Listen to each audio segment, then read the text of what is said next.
Assalamualaikum warahmatullahi wabarakatuh.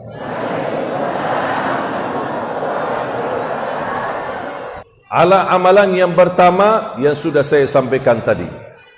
Usahakan mempertahankan lidahnya, tidak berbicara sembarangan. Kalau bisa, jangan mulai berbicara. Kalau ada yang berbicara sama kita, boleh kita jawab. Tapi kalau ada orang yang tanya tentang urusan orang lain, kita jawab, mohon maaf, saya tidak tahu urusan orang lain. Itu aja. Saya pernah ketemu seorang ibu, dia bilang, alhamdulillah, saya tidak pernah membicarain orang lain. Tapi ibu pasti suka dengar cerita. Ya, kadang-kadang ini tetangga yang datang gitu, gimana? Saya tidak suka bicarain orang, tapi datang tetangga, bu, ada cerita. Ya, apa cerita baru ya? Suka dengar ya. Sama yang berbicara sama yang mendengar sama dosanya. Yang berbicara gosip sama mendengar gosip sama dosanya. Saya didatangin orang ke rumah, mau silaturahim. Begitu dia mulai, Syekh saya ingin curhat. Ya silahkan. Sebenarnya saya pernah mendengar ada seorang ustaz suka menjelekkan dan suka menyebut kata-kata yang tidak baik terhadap Syekh Ali Jabir. Dan saya ingin kasih tahu ustaz supaya ustaz hati-hati. Saya bilang stop. Mohon maaf, urusan kamu apa? Ustaz itu bicarain saya. Urusan kamu apa? Dia yang berbicara dan kamu menjadi tugasnya syaitan menyampaikan berbicaraan itu. Berarti kamu syaitan.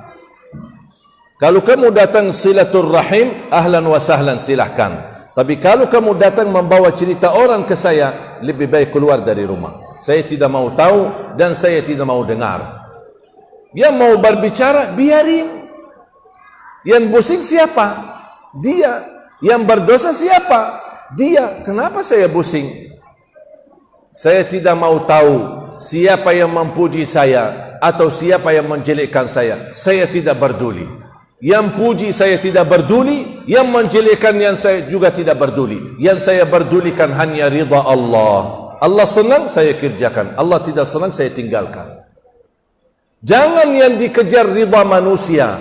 Jangan yang dicari nilai manusia. Apa kata orang? Tidak usah dengar apa kata orang. Karena perkataan orang tidak selalu memuaskan, tidak selalu menenangkan hati. Mungkin hari ini orang-orang bisa memuji kita, besok orang yang sama menjatuhkan kita. Manusia berubah.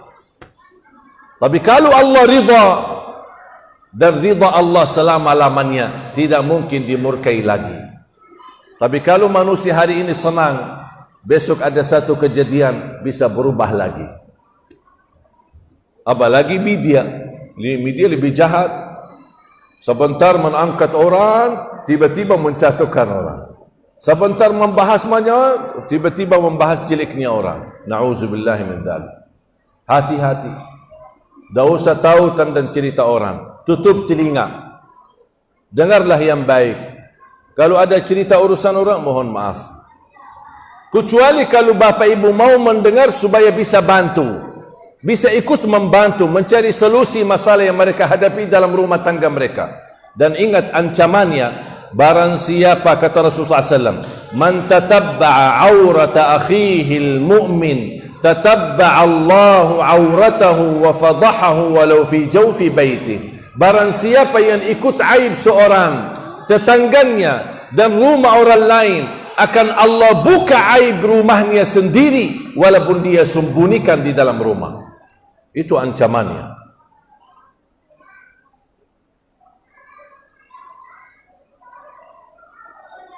Kalau kadang-kadang pulang ke rumah, istri saya suka mencerita.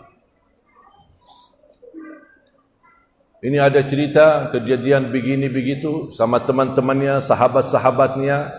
Saya bilang, sayang, boleh nggak, usah saya tahu, tidak usah saya dengar. Urusan kamu sama teman-teman kamu, biar urusan kamu aja deh. Saya tidak mau dengar. Terbeban fikiran, terbeban hati, apalagi timbul nanti buruk sangka, atau kita bisa memfitnah. Tidak usah. Ada siapapun yang menjelekkan kamu, sabar, maafkan sajalah, tidak usah pusing. Siapa yang memuji kamu dan senang sama kamu, jangan terlalu berfoya-foya dan bangga, karena bisa menjatuhkan hatimu. Udah biarin aja. Kalau ada orang pujimu, yang diucapkan Alhamdulillah. Allah yang menggerakkan lidah mereka mengucapkan pujian itu. Kalau ada orang menjelekkanmu, Alhamdulillah, Allah uji saya melalui lidah orang lain. Udah selesai. Belajar. Kalau ada yang salah sama kita, saya selalu berprinsip, ya Allah, kalau ada yang salah sama saya, ampunilah dia. Kalau ya Allah saya salah sama siapapun, ya Allah ampunilah aku. Udah selesai. Tidak usah panjang lebar.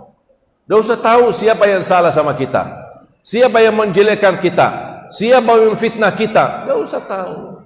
Wallahi bakal pusing, stres, tambah kerjaan baru, tambah urusan baru, dan bikin beban fikiran. Kenapa dia bicarain saya? Kenapa dia begini? Kenapa dia begitu? Tapi kalau kita sederhana, ya Allah, kalau memang dia salah sama saya, ampunilah dia. Kalau saya yang bersalah, atau saya yang membodohi, atau saya yang memfitnahin dia, ya Allah ampunilah aku. Udah selesai. Itu akhlak Nabi Muhammad sallallahu alaihi wasallam. Mau Bapak Ibu tiru akhlak Nabi Muhammad? Itu akhlak Nabi. Akhlak Nabi Muhammad tidak pernah berbicara kotor, tidak pernah berbicara jelek. Bahkan Rasulullah SAW bersabda, "Man kana yu'minu billahi wal yawmil akhir, falyaqul khairan aw liyasmut." Barang siapa yang iman kepada Allah dan hari akhir, berkatalah yang baik atau diam. Dan mohon maaf, gara-gara pengaruh lingkungan, lebih baik diam daripada berbicara. Siap? Faham? Amalan yang kedua, jangan lewat sehari, khususnya habis salat fardu, dan ketika mau tidur, jangan tinggalkan ayat kursi. Hafalkan ayat kursi. Setiap habis salat dan saat mau tidur, selalu jaga ayat kursi. Kenapa? Iman ada pahala besar? Ada pahala besar. Rasulullah sallallahu alaihi wasallam bersabda, barang siapa yang membaca ayat kursi setiap habis salat, laisa bainahu wa bainal jannati illa ayyamut, dijamin masuk surga dan tidak ada sesuatu yang mampu menghalanginya. Allahu Akbar. Satu ayat jaminan masuk surga, syaratnya setiap habis salat dibaca, dan dibaca di saat tidur. Barang siapa yang membaca ayat kursi di saat tidur, akan dijaga oleh Allah dan tidak didekati oleh syaitan. Mohon maaf Bapak Ibu, anaknya sudah terlanjur tidur, tidak apa-apa, sambil usap kepalanya, bacakan ayat kursi. InsyaAllah dilindungi oleh Allah dan tidak didekati oleh syaitan. Faham? Yang terakhir, yang ketiga, jangan tinggalkan sedekah subuh. Pernah enggak dengar ceramah saya sedekah subuh? Pernah? Tausiah? Di mana dengar? Di YouTube. Ya udah, nanti Bapak Ibu pulang ke rumah, mohon buka YouTube-nya. Tahu kan YouTube saya? YouTube si Ali Jabir. Jangan lupa subscribe ya. Biar insyaAllah terus belajar. Jadi begitu belajar, sedekah subuh sangat dahsyat. Dan salah satu rahasia di sedekah subuh, sebenarnya sedekah setiap waktu, setiap saat bagus, banyak manfaatnya. Tapi sedekah subuh khusus memiliki keistimewaan yang berbeda. Dan setiap bapa ibu bersedekah di waktu subuh maupun di waktu yang lain, mohon jangan lupa doa. Saya yakin semua bapa ibu orang dermawan, orang suka berbagi, suka bersedekah, tapi yang sering tertinggal doa habis sedekah. Suka lupa ya. Kadang isi gantung amal, udah isi terus diam. Padahal sedekah yang disertaikan doa, sedekahnya akan kabul dan doanya pun akan makbul. Contoh, begitu isi sedekah, ya Allah aku mohon dengan berkat sedekah ini, titipkan pahala sedekah ini untuk kedua orang tuaku. Ya Allah dengan berkat sedekah ini, mudahkan urusanku, sedang lagi ada hajat atau urusan. Ya Allah aku mohon dengan berkat sedekah ini, berikan jodoh yang bisa memimpinku dunia dan akhirat. Ya Allah dengan berkat sedekah ini, saya lagi sakit, saya mohon ya Allah dengan berkat sedekah ini, sembuhkan penyakitku. Ya Allah dengan berkat sedekah ini, berikan ya Allah kemudahan, bisa ke tanah suci ya Allah, haji dan umrah dan ziarah Nabi Muhammad. Itu namanya sedekah tawassul doa. Doa tawassul bis sedekah. Tapi tolong, kalau boleh saya usulkan, satu kali sedekah, fokus satu kali hajat. Jangan sedekahnya koin, tapi doanya sampai terbit matahari. Malu sama Allah. Panjang kata malaikat, kepanjangan doanya. Kau sedekahnya cuma koin, teng koin aja. Tapi doanya kau lama-lama banget. Satu kali sedekah, satu kali hajat.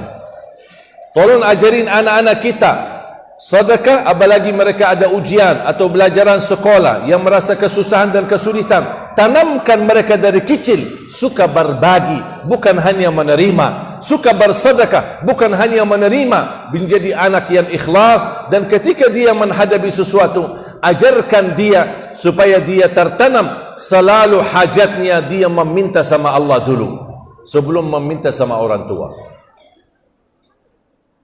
Ya Allah dengan berkat sedekah ini ya Allah, saya lagi mau belajar sekolah ya Allah, lancarkan mudah. Tak apa-apa ibu pimpin anaknya supaya tertanam dan belajar.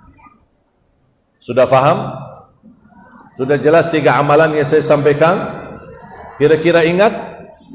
Mudah? InsyaAllah bisa amalkan. Mudah-mudahan bisa istiqamah. Assalamualaikum.